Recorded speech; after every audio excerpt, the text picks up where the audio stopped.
Say believe in the gospel. Stop it!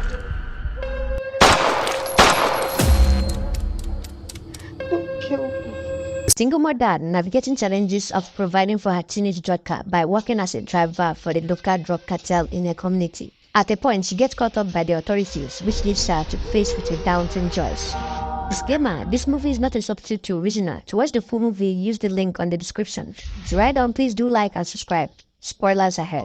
The movie begins with Jola, an average woman who is also a single mother, serving her daughter Ejide breakfast. Jola boasts of her daughter for being her reason for living, and later she goes to her friend's place, Margaret. After giving her some pills in the toilet, they come out and discuss about her daughter Ejide for a while, and how she's a good girl and all that. Later on, they go to a restaurant and we see a man by the name Jude who walks up to her. Jola tries to run when she sees him, and Margaret tells her she's an NDA agent. I must say, this is something about officers who investigate drug traffickers. After the man dismisses Margaret, he arrests Jola. Meanwhile, we see a place that looks like a classroom where they educate the girls whom they are about to send abroad for a scholarship scheme. But the truth is, they are just girls they use as mold to help them sell drugs abroad, after which they kill them. A man comes in and tells one of the drug lords by the name Lotanna that there is a problem. Meanwhile, we see Jola being interrogated by the two senior agents, Christian and Jude. He tells Christian, who doesn't believe that Jola would know anything about the drug laws that her husband used to carry drug for until he met his early death. And later, the cartel paid her to continue from where her husband stopped, and since then she has been doing it till this moment. Up to the present day, Jola denies that she doesn't push drugs, neither does she know anything about the innocent girls that get killed. After they get her in their palms, they make her try to get one of the drug lords, Lotanna, to confess unaware on the record, after which they will take it from there.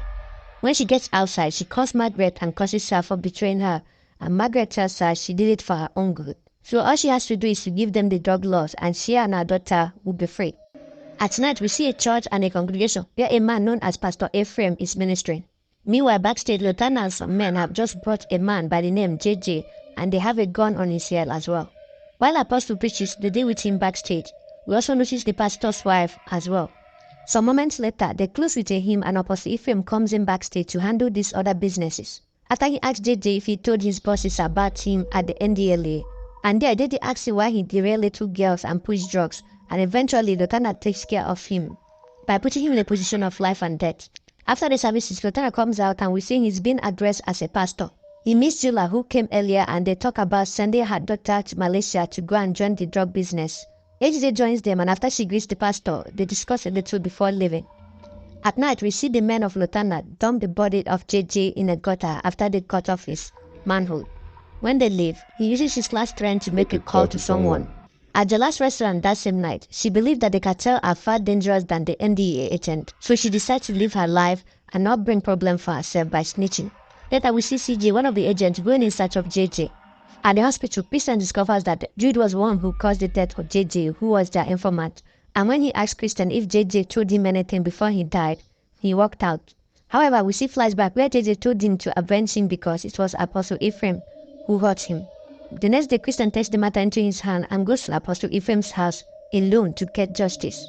He finds his way in, and with the guards being distracted, he goes into Apostle's office. His wife tries to bribe him with money. When he refuses, she takes a gun from a box and misfires. Then the guards get alerted and goes to the office. Skillfully, Christian fights his way out and escapes, and even the senior guard doesn't get him. Later, the pastor's wife punishes the man who's supposed to be the guard at the perimeter, and afterwards they pray. Later that day, we see the other agent going to check up on Jola in the restaurant for feedback, and she takes him to the back away from her daughter, but Ejide follows them. She also overhears her mom selling drugs, and she gets disappointed. That night, Jido goes to meet Christian at the restaurant, and she tells him he tried to attack Apostle Ephraim. Then Jude gets upset with him for he tried to reach the case because of revenge. At night, we see Apostle's boys having fun at a place, but Lotanna, or should you call him Pastor Lotanna, comes in and solves the fun by telling them to go find the person who tried to kill Apostle in his house. When they leave, Jola talks with him about drugs and all that, and we realize at the end she recorded the conversation.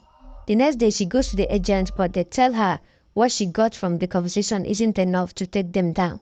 Then they ask her to convince Lotanna to come to a place they'll be waiting for him the next day. Lotanna goes to the next day and follows her up. He sees the agent and begins to laugh, and we realize he knows about it, but he still decides to come anyway. Later, he cuts a deal with them because he's trying to betray the apostle by confiscating huge kilos of drugs coming on Wednesday from a foreigner by the name Nasemeto.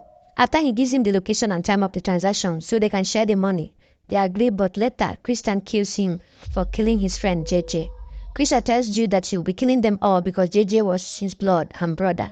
Meanwhile, we see that Jola overhears them saying Apostle would kill her anyway, and even if she doesn't, Christian would do it. Later that day, the senior guard comes to tell Jola that the apostle's wife is expecting her. We see them torturing her, and she asks Jola if she sent Lotana to an ambush, but she continues to act innocent, and they continue to torture her until Apostle gets in. He tells his wife they will use her to find the assassin who tried to kill them. They also promise to kill her and her daughter if she doesn't dance to their tune.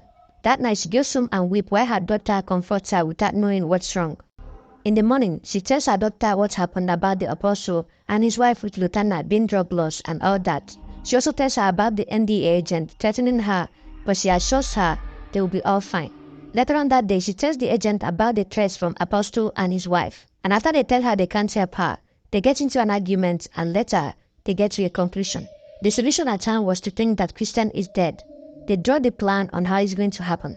We see that the plan involves drawing the men from the house away to a place where they will blow up and he escaped through the exit while they would think he died through the fire. After it works out, we see Apostle and his wife celebrating Christian's death. They also treat their men to a nice dinner afterwards. When Apostle's wife suggests they kill Jola and her daughter because she knows she's working with the NDEA, Apostle disagrees by telling her the assassin is dead and that's the end of it. That same day, we see Margaret and Jola discussing in her car, and Jola tells her there is no way she's accepting her as friend back because she betrayed her once. When Jola returns home that night, her daughter judges her for being just like the drug lords that kill innocent girls too, and Jola clears her and some realistic things with the utmost honest, and Jide tells her she loves her. While they still hug, someone knocks at the door later, and the pastor's wife comes in.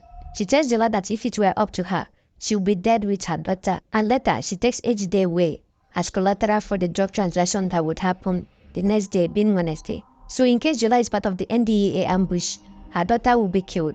After they leave, Jola became unrest. The next day, being Wednesday, we see Jola and Margaret in church, and we see Nascimento arrive with the drug.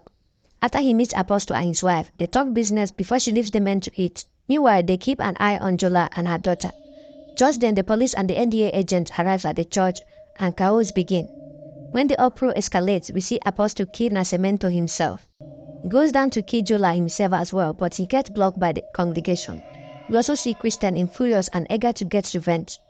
The apostle catches up with Jola, and when he asks her why she betrayed him, she tells him she did it because of her daughter. With anger, he promises to take her daughter where different men will use her every day before trying to kill her. And there immediately, Christian comes and kills him first. When he tries to kill Jola, he begs him for her daughter's sake, and he asks her to leave.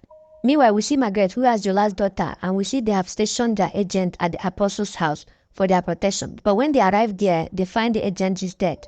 They get chased by the senior guard and apostle's wife, and Margaret gets shot. When they see them, the wife tries to kill them, but Jola runs and tells her it's over because her husband is dead.